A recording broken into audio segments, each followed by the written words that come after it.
So the topic today that I wanted to talk to you all about was what Abbott is doing on the border here in Texas.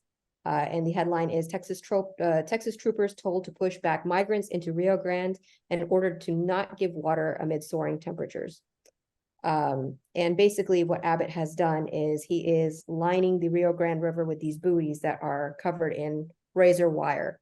And, they're not allowed to offer water to any migrants that they see. So the state trooper had put out a report that he saw, he's not only seen, I guess, a pregnant woman that was trying to cross the Rio Grande and then get caught up in the wire and she miscarried.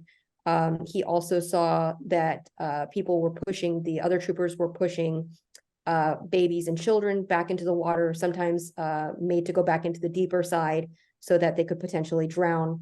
In these soaring temperatures that we have here, even though we used to be able to allow water to be distributed to the migrants that were coming, they are no longer offering that water to the migrants. And when this story came to light, I think somebody did respond initially and said, didn't say anything about the razor wire, didn't say anything about people getting caught up in it. There was also a kid that I think got caught up in it, broke his leg, and his dad had to carry him.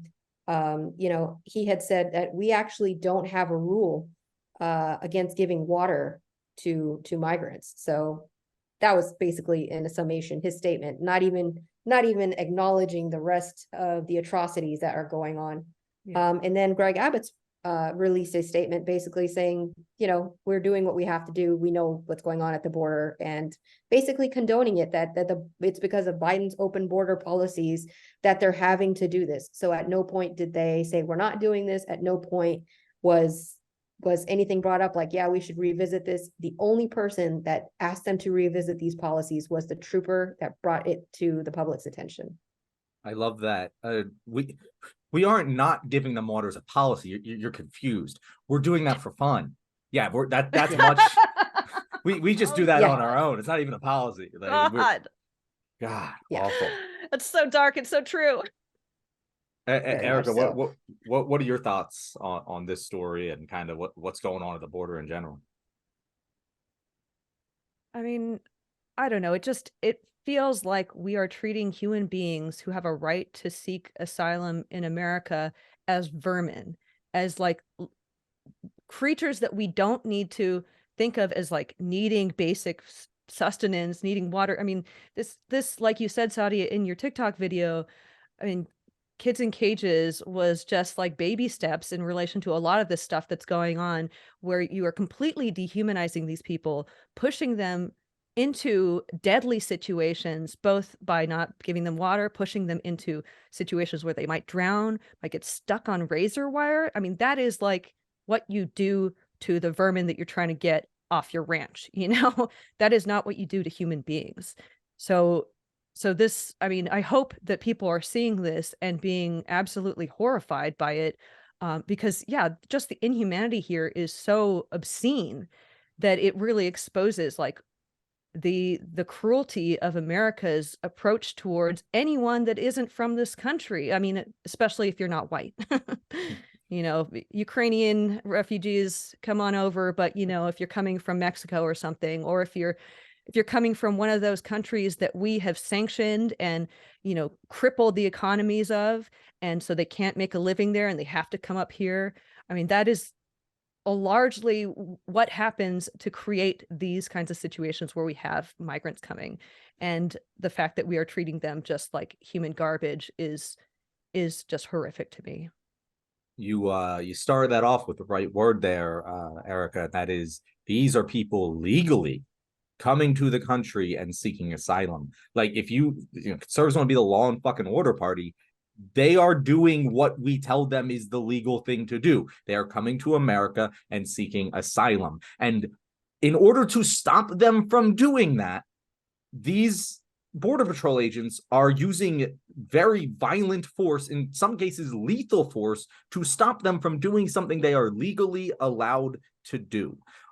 We're going to disagree a lot, conservatives. We're going to disagree. I think we should have open borders, and I will convince you of that over time. But what we need to agree on is that, like, what the fuck do you want them to do? Like, how do you think it's reasonable for them to? It's as if We created a food shelter and said legally homeless people are allowed to come here, and then put Gatling guns at the top and shot them down before they could. Like, what? How does that make any sense? That is not law. That is not order. That is chaos. That is inflicting pain on a minority group who's just trying to better their lives. And even if you want to make the argument that like the adults shouldn't be doing that, well, what the fuck are you doing pushing children into a river and getting them stuck in barbed wire? There's no argument. There is no argument for that being the right thing to do.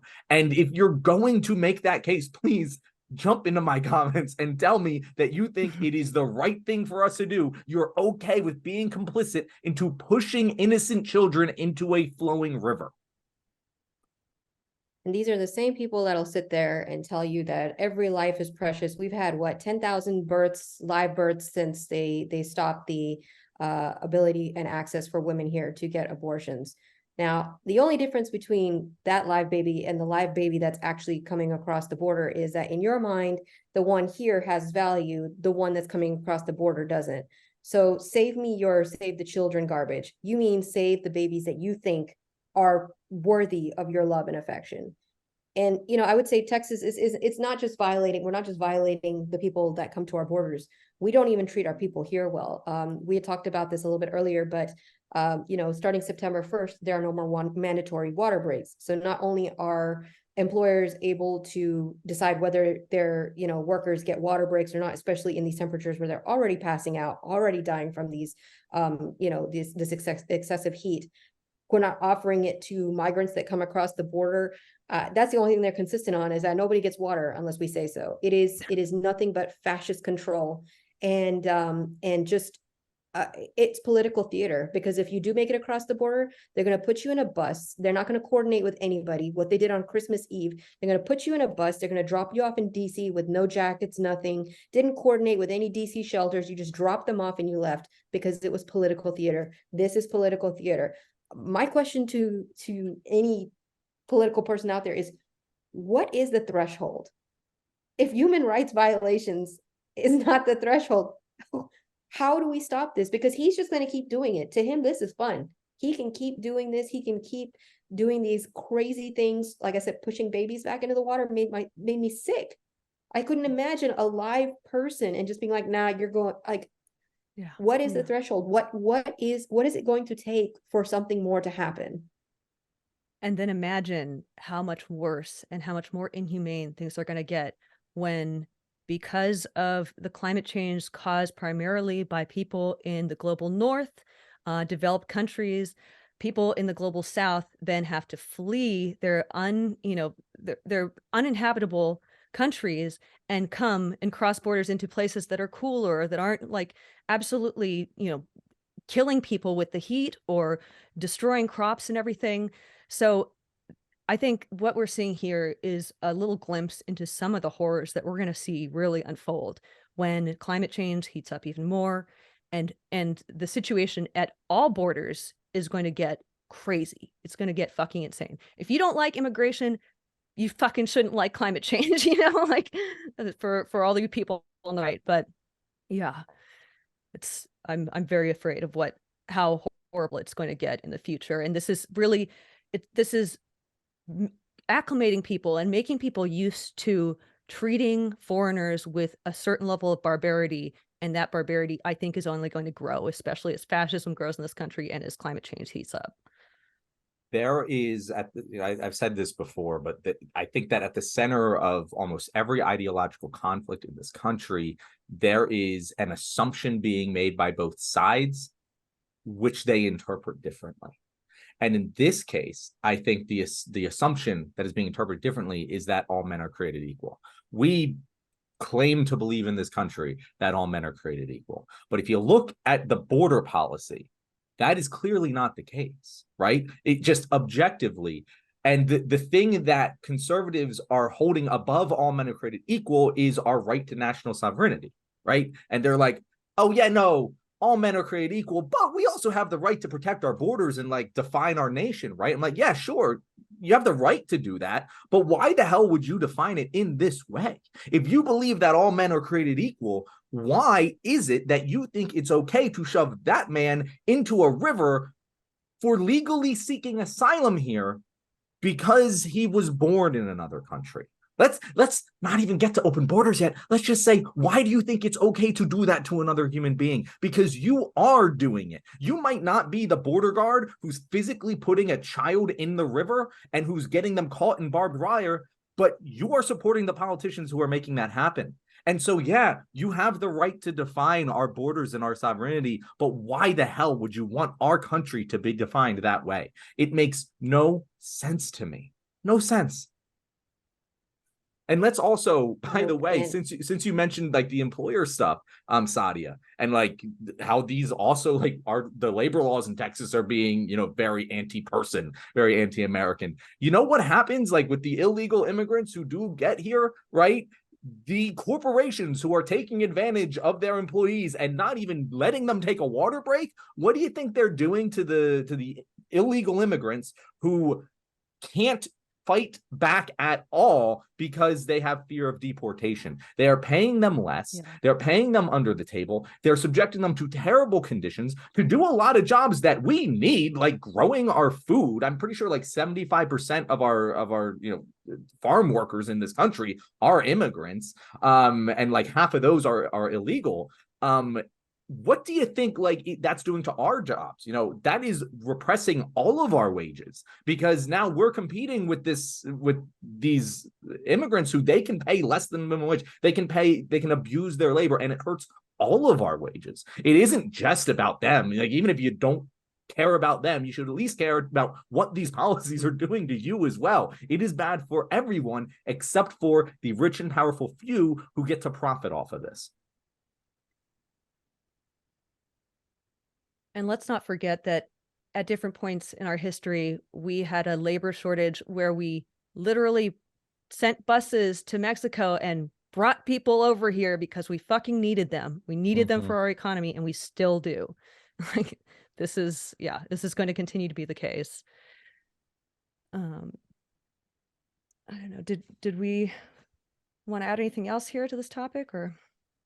I can wrap it up real quick. Yeah, go ahead. Okay. I was going to say, we're instead of bringing immigrants to Texas to solve our labor shortages, they're creating their own classes, new kids, if you will. These babies that are being given birth to because people no longer have abortion access. These are not people that are always well-to-do. These are people that can be exploited, and so will their children. So this is a problem that we're creating starting now, and that's I feel like a big push for this abortion access to take that away from people, was so that they can build their own working class here and exploit them rather than having them come over the border. And I would say that here in Texas, in Harris County alone, our votes can be superseded if like the state thinks that something fishy is going on. Harris County is one of the bluest areas in Texas, and it's one of the most densely populated as well. So people like Greg Abbott, this is their third term. He can run for a fourth term. We do have hope, because I call him Turd Cruz. That's his nickname in our house. But Ted Cruz is running this year for re-election. And coming up against him is somebody who's won in a very deep red district before. His name is Colin Allred. And while I know it's not going to resolve all of our problems, to try and get somebody that's not just going to, clap for Greg Abbott every time, they push kids into the river, I think this would be a good start. So I would encourage you, if you are in the state of Texas in 2024 and you are an eligible voter, that you go look at Colin Allred and, make it a point to get yourself and people out there to vote for him.